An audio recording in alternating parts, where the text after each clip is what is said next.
আসসালামু আলাইকুম সবাইকে, কেমন আছেন আপনারা সবাই? আশা করি সবাই অনেক ভালো আছেন। এখন আমরা যেই বিষয়টা নিয়ে আলাপ আলোচনা শুরু করব সেটা হচ্ছে আদর্শ গ্যাস বা আইডিয়াল গ্যাস। আদর্শ গ্যাস বা আইডিয়াল গ্যাস নিয়ে আমরা আলাপ আলোচনা শুরু করব। তো আদর্শ গ্যাস বা আইডিয়াল গ্যাসের কনসেপ্ট আসলে কি সেটা আমরা দেখি, সেটার ফর্মাল ডেফিনিশনটা আমরা দেখি। আমরা প্রথমে এর সংজ্ঞাটা লিখি। যে সকল গ্যাসের মধ্যে যে সকল গ্যাসের মধ্যে গ্যাসের অণুগুলোর মধ্যে যে সকল গ্যাসের অণুগুলোর মধ্যে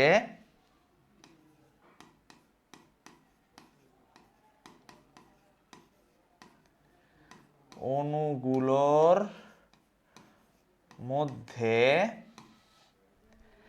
আন্তঃআণবিক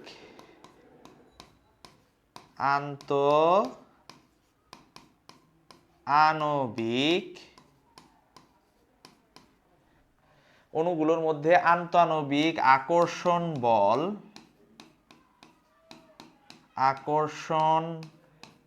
বল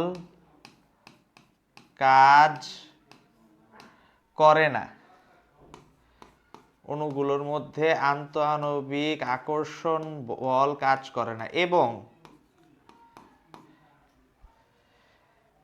গ্যাসের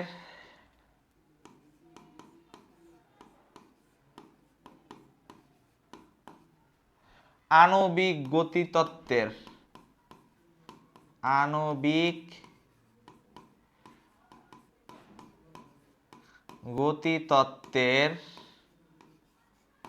স্বীকার্যগুলো মেনে চলে।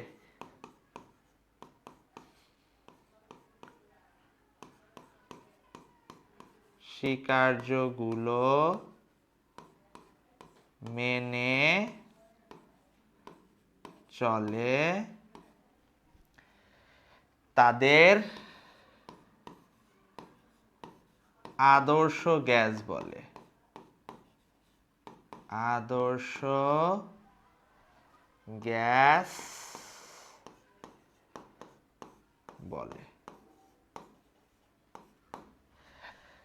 তাহলে যেটা বলা হইলো যে সকল গ্যাসের অণুগুলোর মধ্যে আন্তঃআণবিক আকর্ষণ বল কাজ করে না এবং গ্যাসের আণবিক গতিতত্ত্বের স্বীকার্যগুলো মেনে চলে। এখন বলবেন যে ভাই, গ্যাসের আণবিক গতিতত্ত্বের স্বীকার্যগুলো কি? এইটা আমরা এই অধ্যায়ে শিখব, তাই সেটার জন্য একটু অপেক্ষা করেন। অথবা আদর্শ গ্যাস সূত্রসমূহ, চার্লস, এখানে এটাও আমি বলতে পারি। এবং আন্তঃআণবিক আকর্ষণ বল কাজ করে না এবং আদর্শ গ্যাসের যে সূত্রগুলো আছে, চার্লসের সূত্র, বয়েলের সূত্র, রেনোর চাপীয় সূত্র, এগুলো মেনে চলে, তাদেরকে আমরা আদর্শ গ্যাস বলি। এখন এই আদর্শ গ্যাসের কনসেপ্টটা, এটা একটা থিওরিটিক্যাল কনসেপ্ট, মনে রাখবেন। আদর্শ গ্যাসের concept it's a theoretical concept, ঠিক আছে? এটা একটা তাত্ত্বিক বিষয়, ঠিক আছে? এটা একটা তাত্ত্বিক বিষয়। তো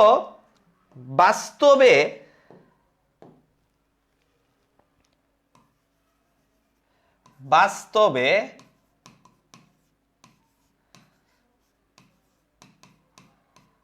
আদর্শ গ্যাস পাওয়া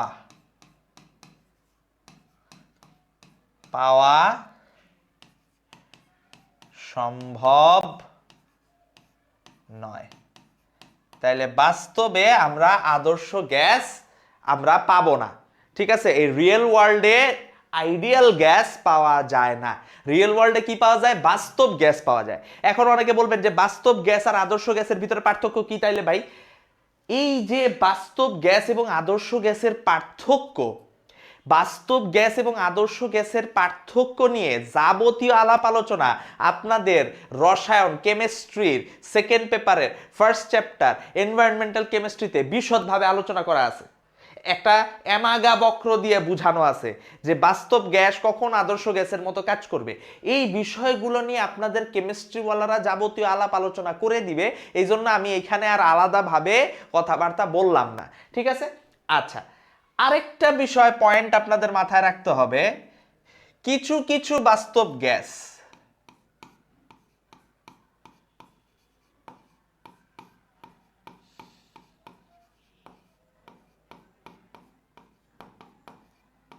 বাস্তব গ্যাস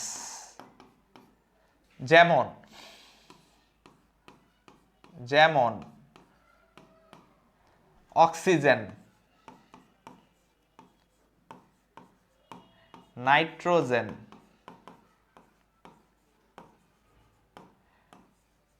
কার্বন ডাই অক্সাইড ইত্যাদি ইত্যাদি বিশেষ বিশেষ পরিস্থিতিতে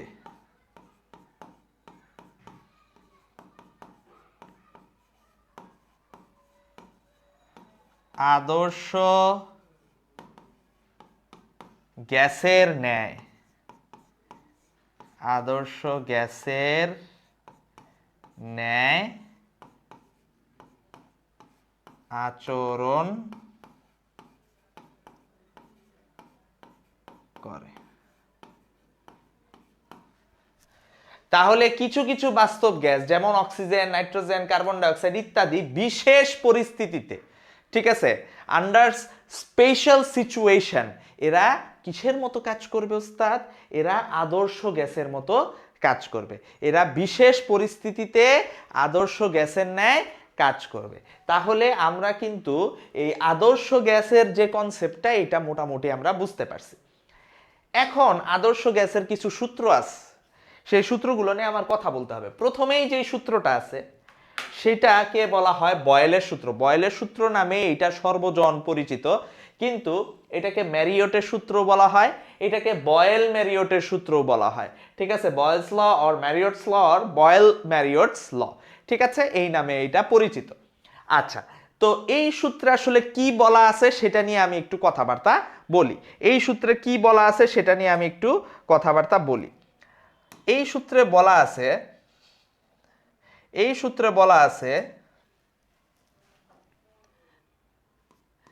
স্থির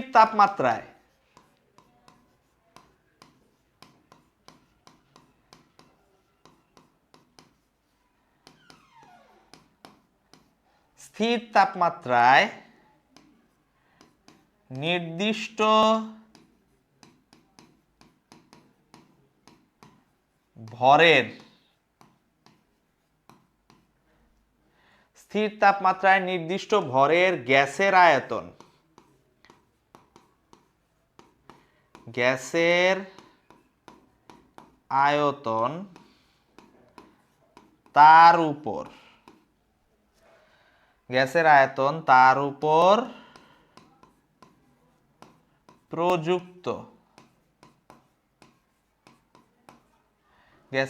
তার উপর প্রযুক্ত চাপের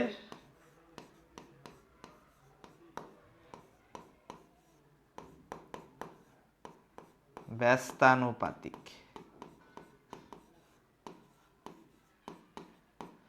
তাহলে স্থির তাপমাত্রায় নির্দিষ্ট ভরের গ্যাসের আয়তন তার উপর প্রযুক্ত চাপের ব্যস্তানুপাতিক, ঠিক আছে। তাহলে আমরা এইটাকে যদি ম্যাথমেটিক্যাল টার্মে বলি, তাহলে আমি বলতে পারবো P is proportional to 1/v।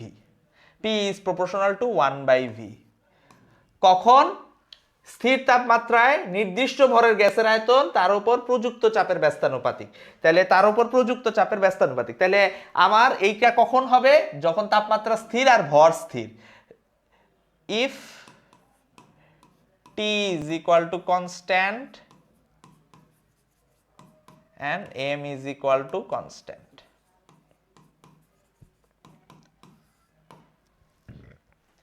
T constant থাকবে, এম কনস্ট্যান্ট থাকবে, বা ডেল টি জিরো হবে, অর্থাৎ তাপমাত্রার কোনো চেঞ্জ হবে না, তাই না? P is proportional to 1/v।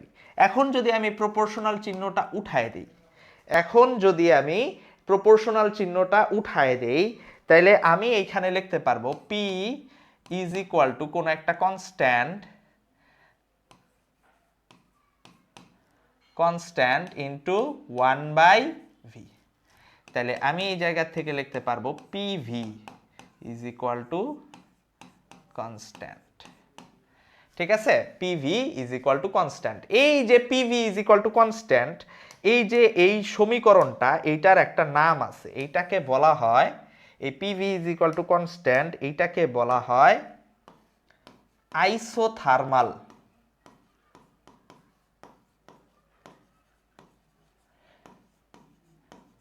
Equation. ঠিক আছে, বা সমষ্ণ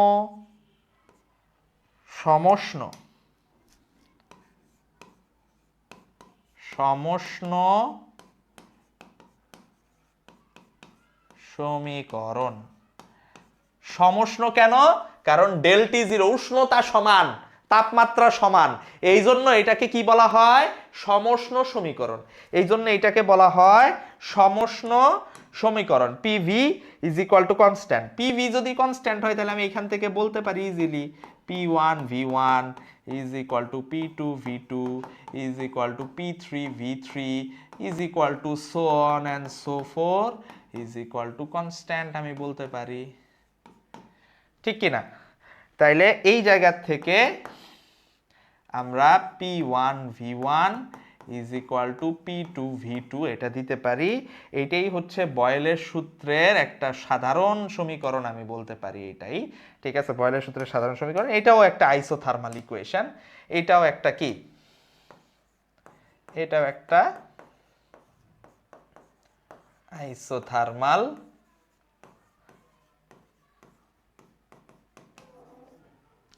আচ্ছা, বয়েলের সূত্রের বিষয়টা আপনারা বুঝতে পারছেন যে তাপমাত্রা যখন স্থির থাকবে তখন একটা গ্যাসে, ধরেন বেলুন আছে আমার হাতে, আমি যদি চাপ দিই এটা ছোট হবে না, তাই না? তার মানে কি, চাপ বাড়াইলে আয়তন কমবে, চাপ কমাইলে আয়তন বাড়বে।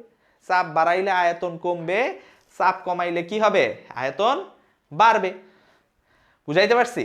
তাহলে এই জায়গায় আমরা যদি সামনের দিকে আগাই, এইটা নিয়ে এই বয়েলের সূত্রের আমরা যদি এইটাকে যদি গ্রাফের মাধ্যমে দেখতে চাই, গ্রাফের মাধ্যমে বয়েলের সূত্রকে দেখতে চাই, তাহলে আমরা একটু সামনের দিকে আমাদের আগাইতে হবে, আমাদেরকে একটু সামনের দিকে আগাইতে হবে। তো আমরা একটু সামনের দিকে আগাই, খেয়াল করেন। তো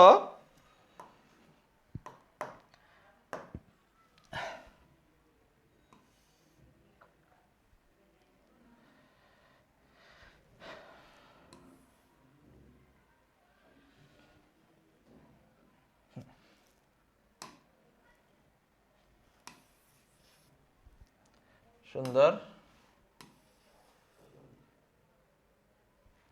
সুন্দর, আচ্ছা, এবার খেয়াল করেন, এইখানে ধরেন এই অ্যাক্সিস বরাবর আছে আমার ভি, এই অ্যাক্সিস বরাবর আছে আমার পি।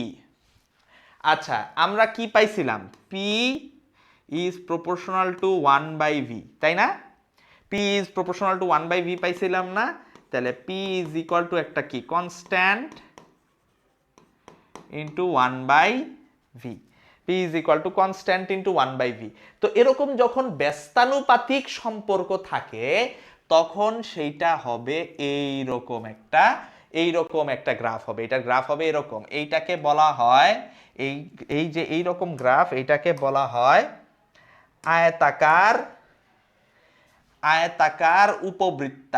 আয়তাকার উপবৃত্ত, রেক্ট্যাঙ্গুলার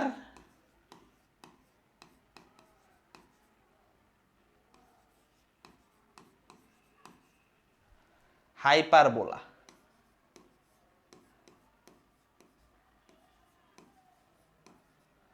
ঠিক আছে, আচ্ছা,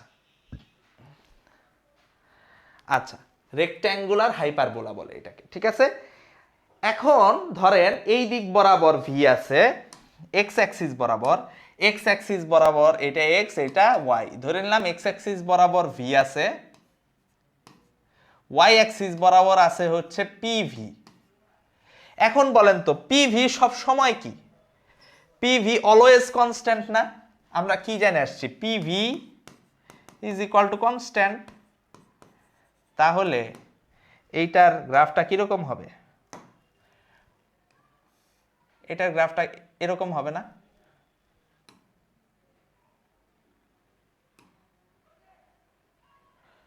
ঠিক আছে, এটার গ্রাফটা এরকম হবে। পিভি সব সময় কি? কনস্ট্যান্ট। ক্লিয়ার? এরপর আমাদের কাছে যদি আসে যে এই দিক বরাবর ভি বা এই দিক বরাবর পি, এই দিক বরাবর 1/v, তাহলে কি হবে খেয়াল করেন তো।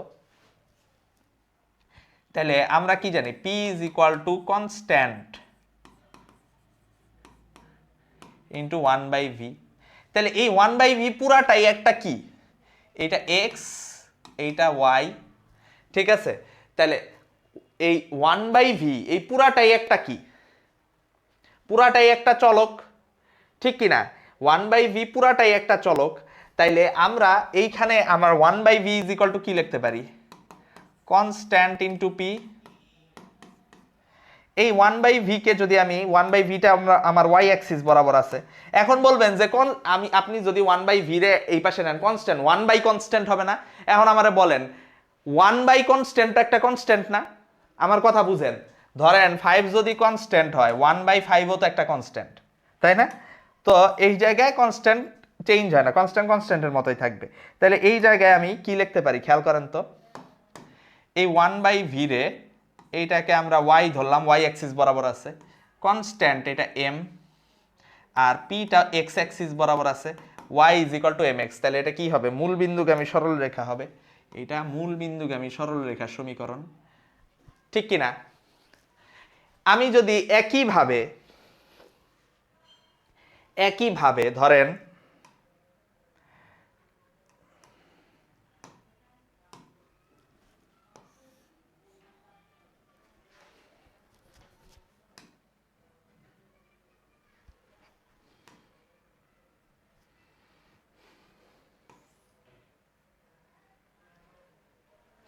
এখন একইভাবে আমি যদি ধরেন এই এক্স অ্যাক্সিস বরাবর ভি বসাই, ওয়াই অ্যাক্সিস বরাবর পি ইনভার্স বসাই বা 1/p বসাই, তাহলে V is equal two 1/p লিখতে পারবো না? ঠিক আছে, V is equal to constant into 1/p। তাহলে এইটাও দেখেন আমরা কি লিখছিলাম? P is equal to constant to 1/v। তাইলে এই জায়গা থেকে আমরা কি লিখতে পারবো? ভি পিটার এই পাশে এনে পি ওই পাশে নিতে পারবো না? তাহলে V is equal to constant 1/p লিখতে পারবো। V is equal to constant into 1/p যদি আমি লিখতে পারি, তাহলে এই 1/p পুরাটারে পি ইনভার্স যেটা, তাই না? এই ভি রে আমি কি লিখতে পারবো? ভি আছে আমার কি এক্স অ্যাক্সিস বরাবর, ঠিক কি না? ভি আছে আমার এক্স অ্যাক্সিস বরাবর, বা 1/p রে আমরা এইভাবে লিখতে পারি 1/p বা P inverse is equal to constant into V. P inverse রে আমরা কি ওয়াই অ্যাক্সিস বরাবর রাখছি, তাহলে পি ইনভার্স রে আমরা যদি ওয়াই অ্যাক্সিস বরাবর রাখি, কনস্ট্যান্ট মানে এম, আর ভি এক্স অ্যাক্সিস বরাবর আছে, এমটা কি ঢাল, ঠিক কি না? তাইলে আমরা y is equal two mx এর এটাও কি হবে? মূল বিন্দুগামী সরল রেখার সমীকরণ হবে। এটাও হবে মূল বিন্দুগামী সরল রেখা, ঠিক আছে। তো আমরা মোটামুটি কি কি ধরনের গ্রাফ হইতে পারে সেটা আমরা বুঝে গেলাম।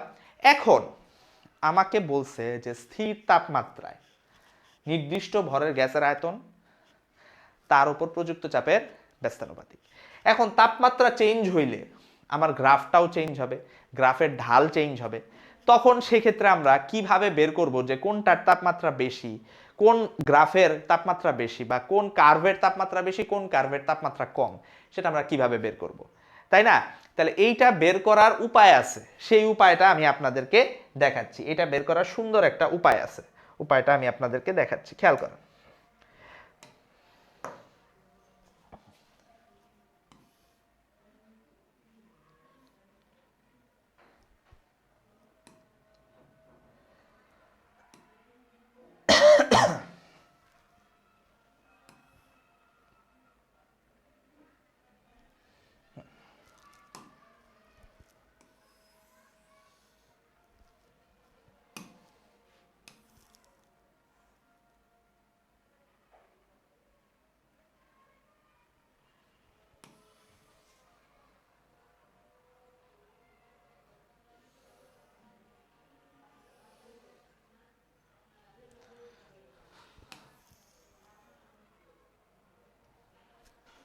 আচ্ছা, তাহলে এইখানে খেয়াল করেন, ধরেন এই দিক বরাবর ভি আছে, এই দিক বরাবর টি আছে। এখন ধরেন এইখানে আমি তিনটা গ্রাফ আঁকলাম।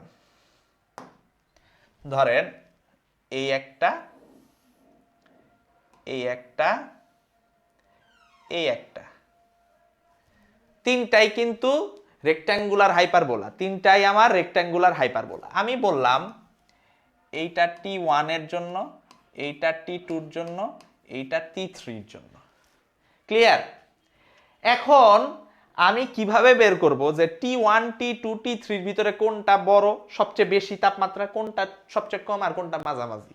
এটা আমরা কিভাবে বের করব? এটা বের করার সুন্দর একটা ওয়ে আছে। আমি কি করব জানেন? আমি কি করব জানেন? আমি এইখানে একটা ভি, এই ভি এর সমান্তরালে আমি একটা রেখা টানবো। ভি এর সমান্তরালে আমি যখন একটা রেখা টানবো, ভালো করে বুঝেন এইটা কি করতেছে জানেন? এই ভি এর সমান্তরালের যখন রেখা টানলাম, এই বরাবর আমার চাপটারে আমি সমান করে দিলাম। এই বরাবর চাপ সব জায়গায় সমান না, এই জায়গায়। এখন খেয়াল করে দেখেন, আমি ভিটা এখানে একটু নিচে লিখব, ভিটা আর একটু নিচে নিলাম, এই এই দিক বরাবর ভি। হ্যাঁ, আচ্ছা, এখন দেখেন, এখন ভালো করে খেয়াল করেন, এখন এই যে তিন জায়গায় ছেদ করলো, এইখান থেকে যদি আমি এখানে লম্ব টানি, 1 2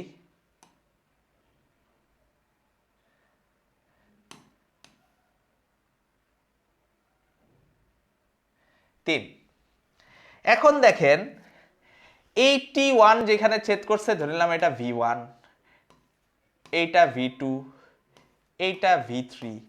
এখন বলেন তো, আমি তো চাপ এই জায়গায় সমান, এই বরাবর তো চাপ সমান, এইখানে চাপ সমান না, এই জায়গায়, এই জায়গায় একটা পি এর একটা সার্টেইন ভ্যালু আছে না, ওই জায়গায় চাপ সমান। এখন বলেন তো, সমান চাপে আমার যখন তাপমাত্রা বাড়াবো, তাপ বাড়াবো, তখন কি আস্তে আস্তে বড় হবে না? আয়তন বাড়বে না? তাহলে আয়তন সবচেয়ে বেশি কোথায়? এই V3 সবচেয়ে বেশি, V2 তার চেয়ে কম, V1 সবচেয়ে কম। তার মানে কি T3 তাপমাত্রাটা সবচেয়ে বড় তাপমাত্রা। তাহলে এই জায়গায় T3 সবচেয়ে বড়, তার চেয়ে একটু কম কি T2, তার চেয়ে T1। বুঝাইতে পারছি? জটিল কিছু? কঠিন কিছু না, জটিল কঠিন কিছুই না, একদম সোজা। এখন খেয়াল করেন, এখন খেয়াল করেন ভালো করে, এখন ভালো করে খেয়াল করেন। ধরেন আমি আরেকটা গ্রাফ নিচ্ছি, সরি,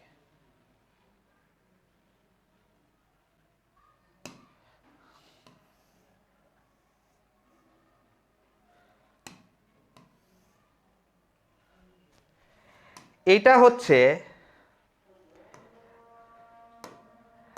আমরা একটু ব্রেক দেই, আজান দিচ্ছে, একটু অপেক্ষা করি, আজান দিচ্ছে। হ্যাঁ,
এখন আমরা যেটা করব খেয়াল করেন, তাহলে এই যে লেখচিত্র আছে, এই লেখচিত্রের এই দিক বরাবর ধরে নিলাম পি, এই দিক বরাবর ধরে নিলাম 1/v। এখন ভালো করে খেয়াল করেন, ভালো করে বুঝবেন, হ্যাঁ, এই দিক বরাবর ভালো করে বুঝবেন। এখন ধরেন আমি এই জায়গায় ধরেন টেম্পারেচার ধরে নিলাম এটা T1, এটা T2, এইটা T3, temperature T1, T2, T3। এখন আমি এক কাজ করলাম, খেয়াল করেন, আমি এই জায়গায় যেটা করব যে এই দিক বরাবর চাপ আছে না, ওই আগের মতোই চাপ সমান করে দিব। আগের মতো কি করব, চাপ সমান করে দিব।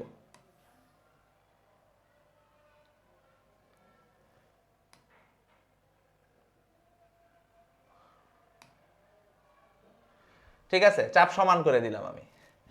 চাপ সমান করে দিলে এইবার খেয়াল করেন এইটা কয় জায়গায় ছেদ করছে, এই জায়গায়, এই জায়গায়, এই জায়গায়, ঠিক কিনা? এটা T1, এই জায়গায় এই T1 এ ছেদ করছে, T1 এর যে লেখচিত্র সেটার এইখানে ছেদ করছে, এইখানে, এইখানে। আচ্ছা, T1 এর ওইটা যেখানে ছেদ করছে সেই ক্ষেত্রে আমরা এইটার উপরে একটা ইয়া টানি, এই একটা, এই একটা, এই একটা, তাই না? এই একটা। এবার খেয়াল করেন এইটা ধরে নিলাম T1 V1, এইটা V2, এইটা V3। এখন বলেন এইটা কি V1 V2 V3 আসলে? না, এইটা আসলে খেয়াল করেন এইটা আসলে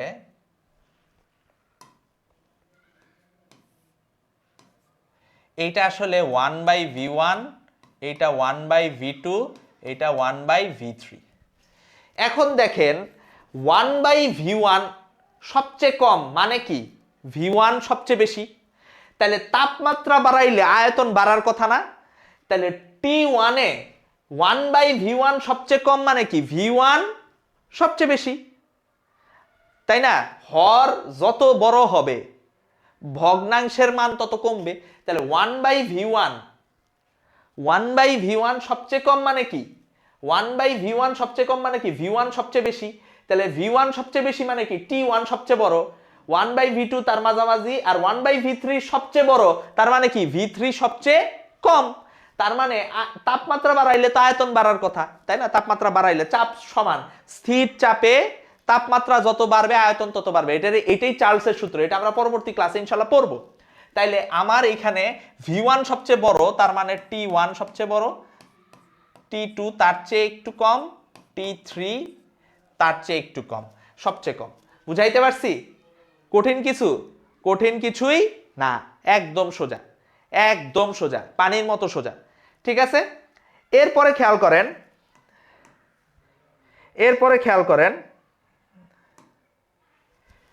এই দিক বরাবর ধরে নিলাম V, এই দিক বরাবরে PV।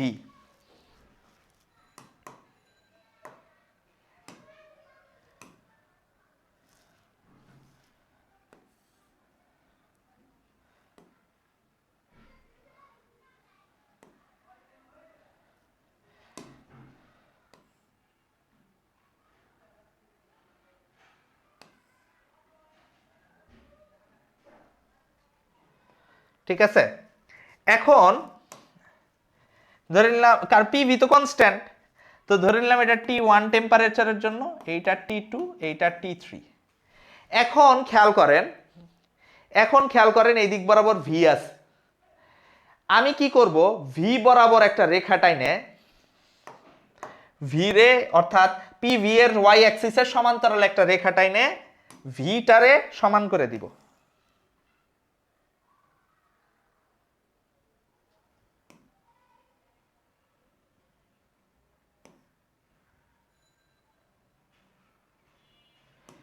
আচ্ছা, এখন আমি কি করছি V রে সমান করে দিছি।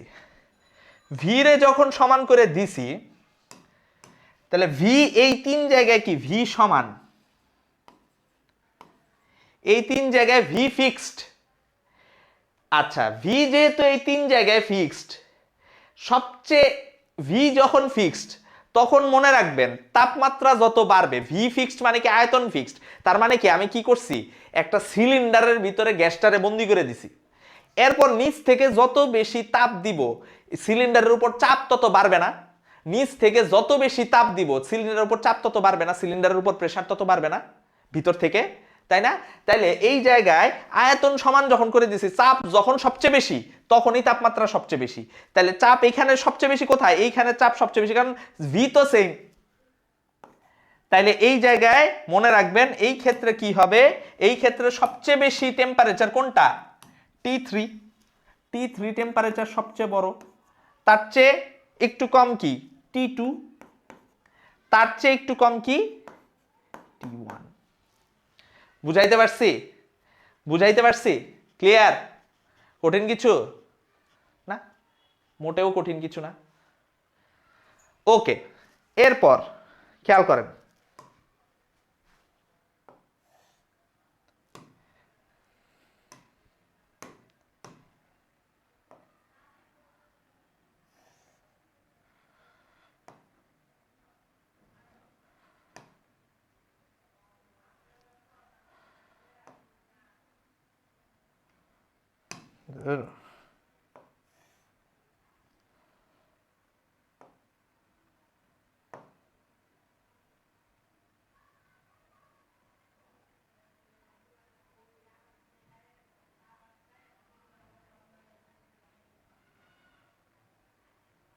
ছবি একটা প্যারা খাইতেছি কেন?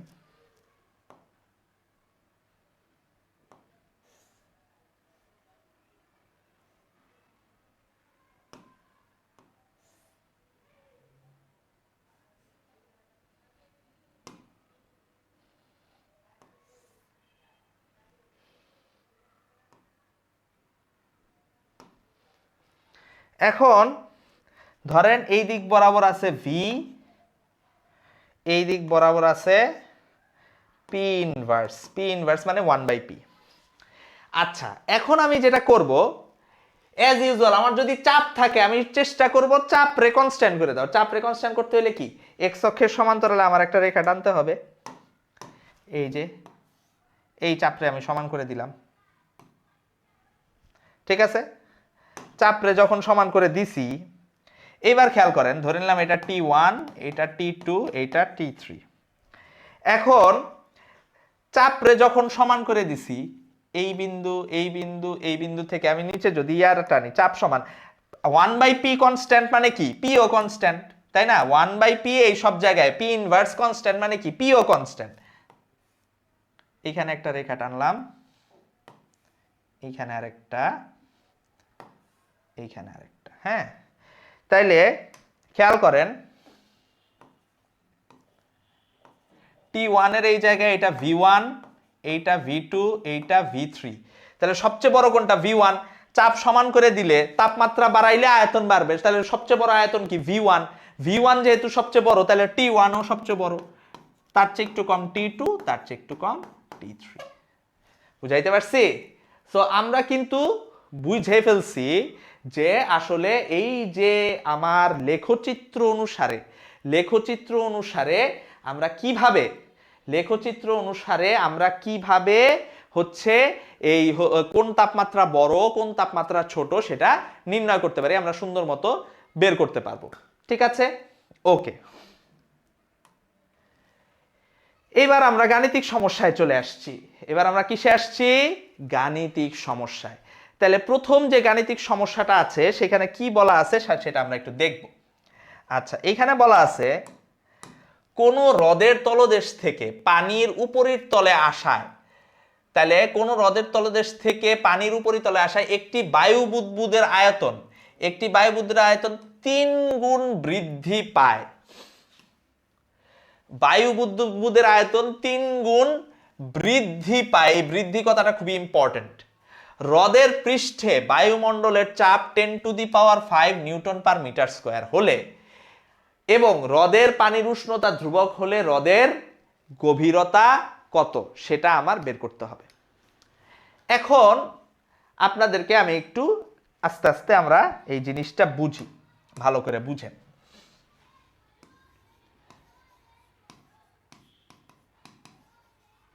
এটা আমরা সলিউশন করব।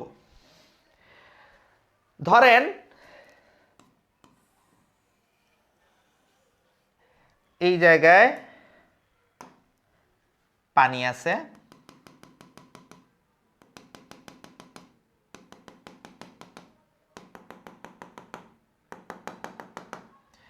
ঠিক আছে, এবং এই হ্রদের গভীরতা আমি ধরে নিলাম h। এই জায়গা থেকে বায়ু বুদবুদ কই আসলো? হ্রদের উপরিতলে। এইখানে আসায় আয়তন এর 3 গুণ বৃদ্ধি পাইছে। 3 গুণ বৃদ্ধি পাওয়া মানে কি? অর্থাৎ ধরেন আমার কাছে 10 টাকা ছিল,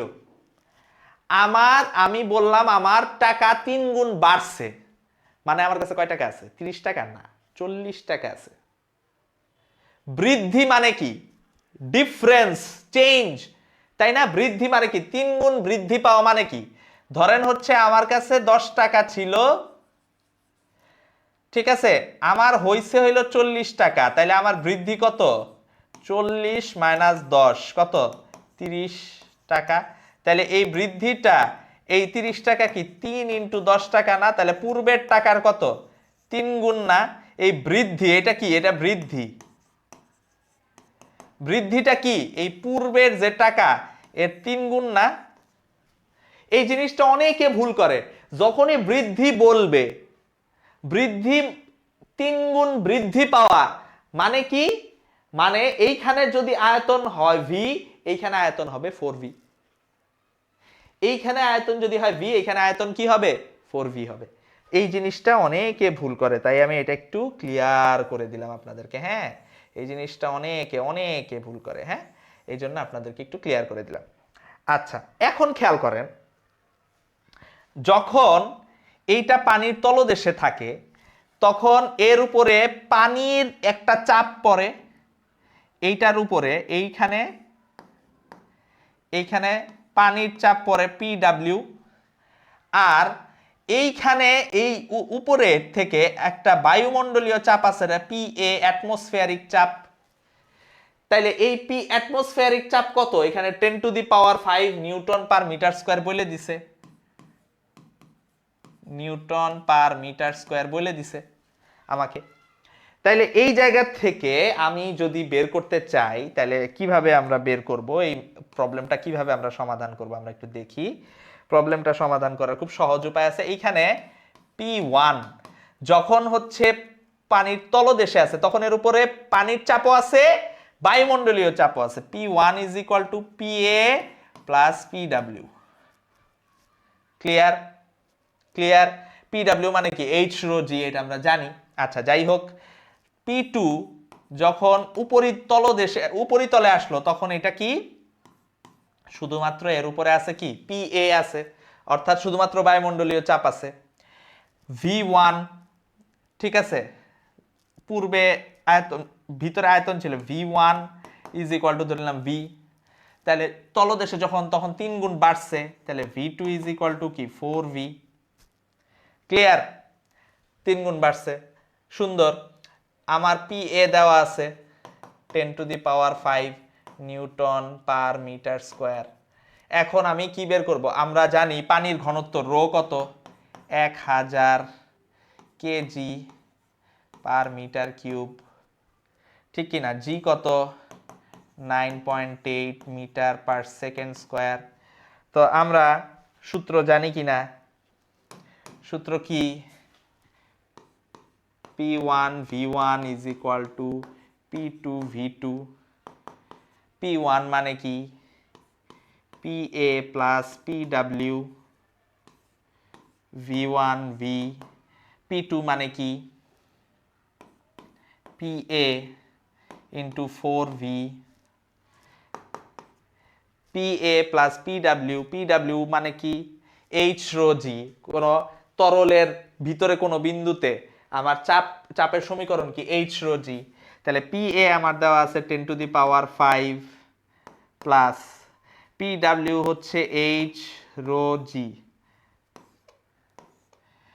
ভি কাটা গেলে 4 × 10⁵, তাই না? তাইলে আমার এই জায়গায় 10⁵, এইচ আমি জানি না, রো হচ্ছে 1000, জি হচ্ছে 9.8, তাহলে 9800 এইচ ইজ ইকুয়াল টু 4 × 10⁵। এইখানে আছে 10⁵, এটা ওই পাশে গেলে 4টা 10⁵ থেকে একটা 10⁵ যদি বিয়োগ হয় তাহলে সেটা কি হবে? 3টা 10⁵। তাহলে এইচ ইজ ইকুয়াল টু 3টা 10⁵, 3 × 10⁵ ডিভাইড বাই 9800। তাইলে এই জায়গা থেকে আমার অ্যান্সার চলে আসার কথা। আমরা যদি এখানে ক্যালকুলেটর দিয়ে হিসাব পাতি একটু করি তাহলে হবে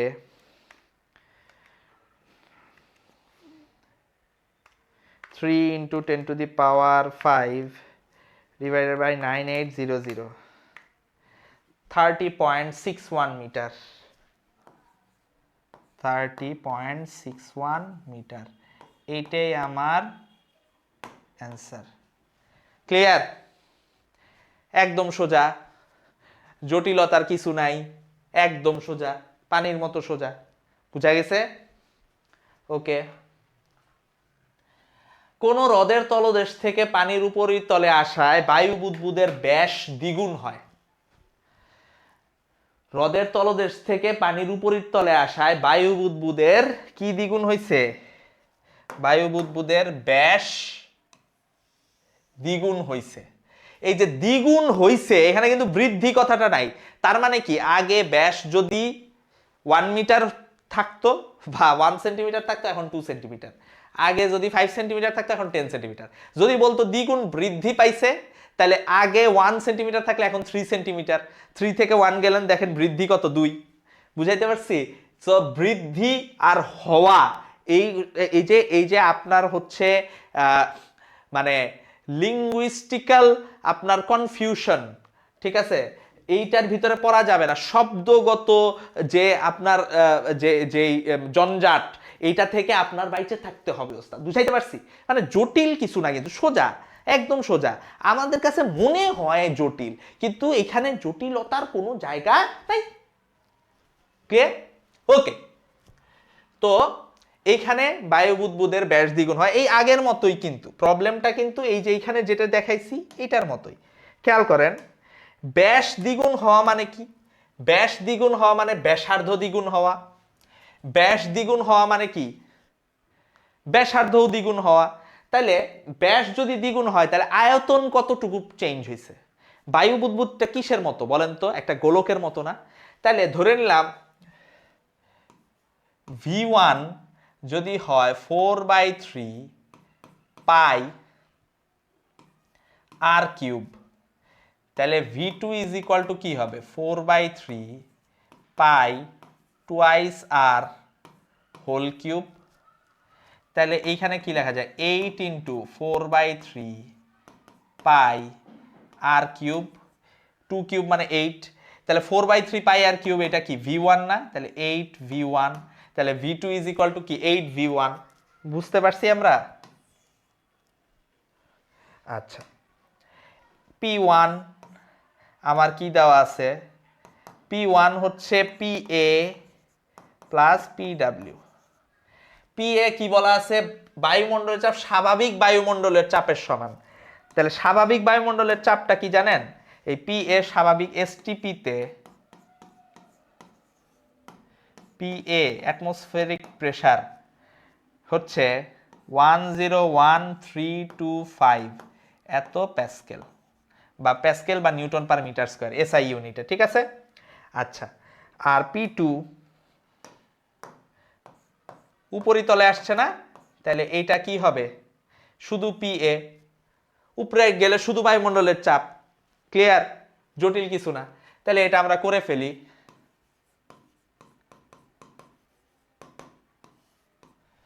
আচ্ছা, তাহলে আমরা এখানে P1 V1 is equal two P2 V2,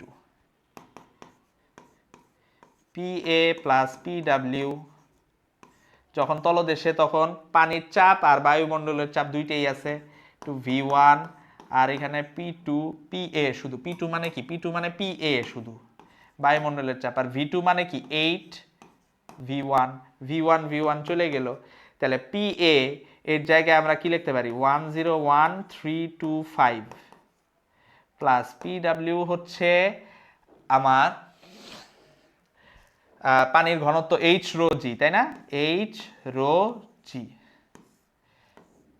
is equal to 8 into V1 চলে গেলে 8 ইন্টু 101325, তাহলে সুন্দর, তাহলে 101325 প্লাস H আমরা জানি, আর এখানে রো হচ্ছে আমি কি জানি, রো জানি আমি 1000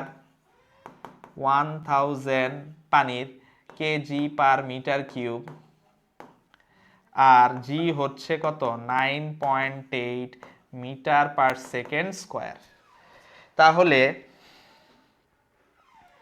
এই জায়গায় আমার আসতেছে 9800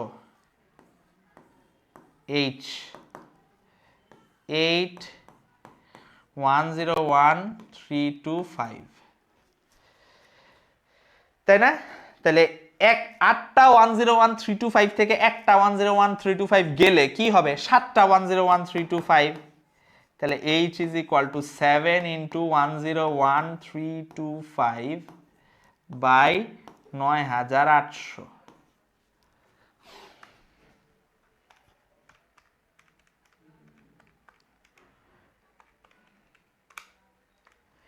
72.375 এত মিটার, এইটাই অ্যান্সার। দেখেন সোজা, দেখতে জটিল মনে হইলেও এগুলা খুবই সোজা, ঠিক আছে, খুবই সোজা। আচ্ছা, এরপর একটা প্রবলেম আছে, 760 মিলিমিটার 8GP, 8G মানে মার্কারি আর P মানে প্রেসার, পারদ চাপে কিছু মার্বেল সহ একটি গ্যাসের আয়তন 100 সেন্টিমিটার কিউব, চাপ 1000 মিলিমিটার হলে মোট আয়তন 80 সেন্টিমিটার কিউব হয়, মার্বেলের আয়তন কত? তো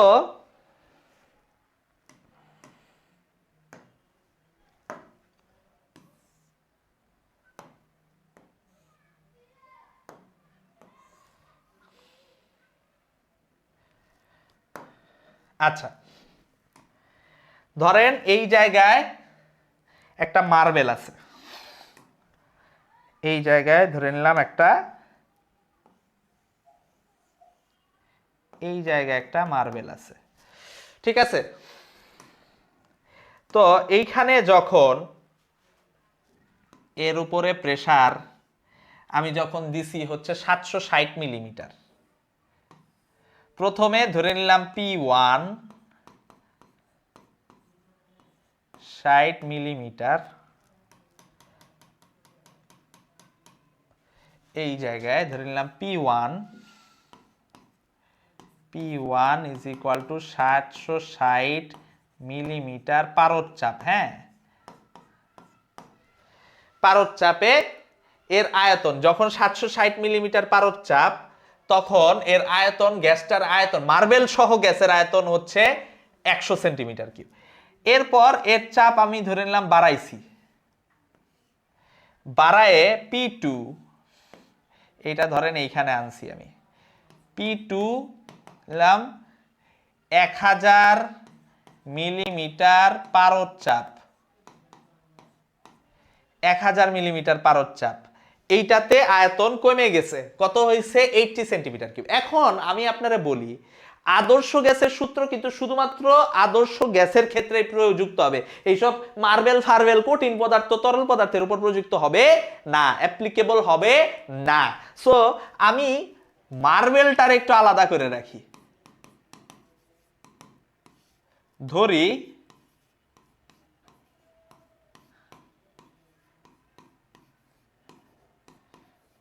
মার্বেলের আয়তন x, তাইলে প্রথমে ধরে নিলাম P1 V1 is equal two P2 V2। তাইলে প্রথমে P1 আমি এই জায়গায় সবগুলা ইয়া দিয়ে দেই। P1 ইজ ইকুয়াল টু কত? 760 মিলিমিটার পারদ চাপ। তখন V1 কত? 100 সেন্টিমিটার কিউব। 100 মাইনাস এক্স, এত সেন্টিমিটার কিউব। কারণ গ্যাসের আয়তন তো এইটাই, মার্বেলের আয়তনটা বাদ দিছি। P2 যখন 1000 মিলিমিটার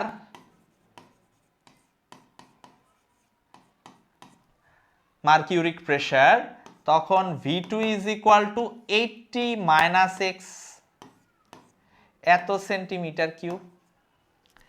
তাইলে আমি সুন্দর করে লিখতে পারি P1 হচ্ছে 760, V1 হচ্ছে 100 minus X is equal to 1000 to 80 minus x.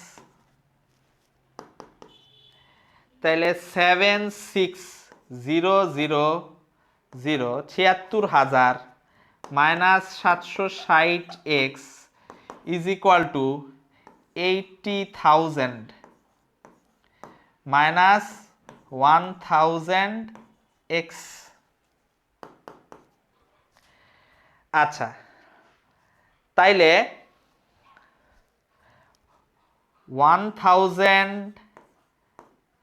X minus 760 X is equal to 80,000 থেকে 76,000 গেলে কত থাকে? 4000। তো এক্স ইজ ইকুয়াল টু, তাহলে 1000 থেকে 760 গেলে কত থাকে? 240। তাহলে 4000 বাই 240,